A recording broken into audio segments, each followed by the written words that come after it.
السلام علیکم ناظرین، ڈرامہ سیریل رہے جنون کی نیکسٹ آنے والی کیس بہت زیادہ انٹرسٹنگ ہونے والی ہے، کیونکہ مہر کو شبریز کی محبت پہ یقین آ جائے گا۔ کیونکہ جب مہر کی دوست اسے بتائے گی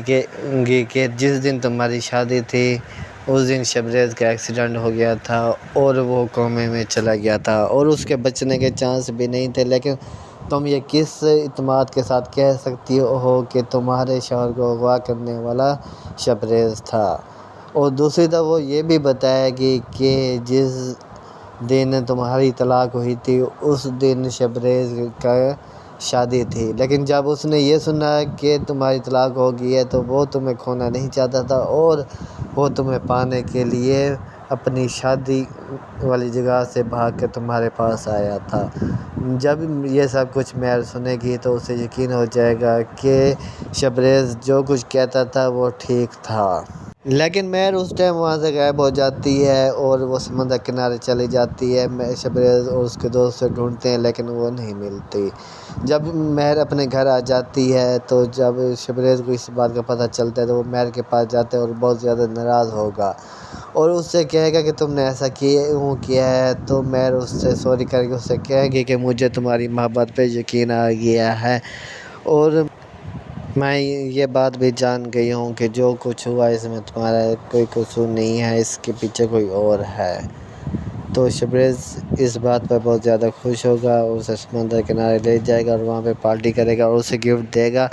اور کہے گا کہ یہ سب کچھ میں نے تمہارے لیے کیا ہے کیونکہ میری پرانی مہر میرے پاس واپس آ گئی ہے، اور اس سے ریکویسٹ کرے گا کہ آئندہ مجھے چھوڑ کے کہیں نہ جانا۔ تو مہر بھی اس سے وعدہ کرے گی کہ میں تمہیں کہیں نہیں چھوڑ کے جاؤں گی۔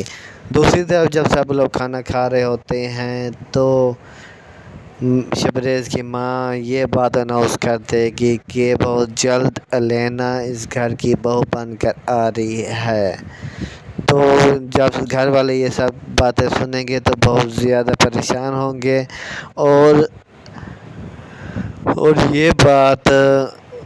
جب شبریز پوچھے گا کہ کس کی دلہن بن کے آ رہی ہے تو وہ کہے گی کہ تمہاری تو نہیں بن کے آئے گی،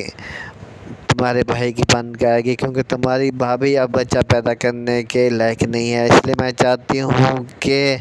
تمہارے بھائی کی شادی الینا کے ساتھ ہو جائے اور وہ اس گھر کی بہو بن جائے تاکہ یہ گھر دوبارہ آباد ہو جائے اور ہم اس گھر میں خوشیاں دے سکیں۔ اور دوسری طرف وہ یہ سازش بھی کرے گی کہ کسی طرح شبریز مہر کو چھوڑ دے اور اس الینا کو لے کے آنے کا مقصد یہی ہوگا۔ جب شبریز کی بھابھی یہ سب کچھ سنے گی تو وہ گھر میں ہنگامہ کھڑا کر دے گی اور وہ گھر سے چلی جائے گی۔ شبریز اس بات پر راضی نہیں ہوگا کہ الینا اس گھر میں آئے، کیونکہ وہ الینا کا وجود اس گھر میں پسند نہیں کرتا، اور مہر اور شبریز کی بھابھی دونوں مل کر الینا کو اس گھر میں نہ لانے کی کوشش کریں گے اور جو کہ وہ کامیاب بھی ہو جائیں گے، اور زین بھی یہ بات مان جائے گا کہ الینا اس گھر کی بہو نہیں بن سکتی۔ شبریز کی ماں مہر اور اس کی بھابھی کو ایک ساتھ دیکھ کر خوش نہیں ہوگی اور وہ چاہے گی کہ کسی طرح ان دونوں کے آپس میں دوستی نہ ہو اور وہ ان دونوں کی دوستی ختم کرنے کی کوشش کرے گی۔ اور دوسری طرف الینا زین کو اپنے جال میں پھنسا لے گی اور زین بھی الینا کے ساتھ شادی کرنے کے لیے راضی ہو جائے گا۔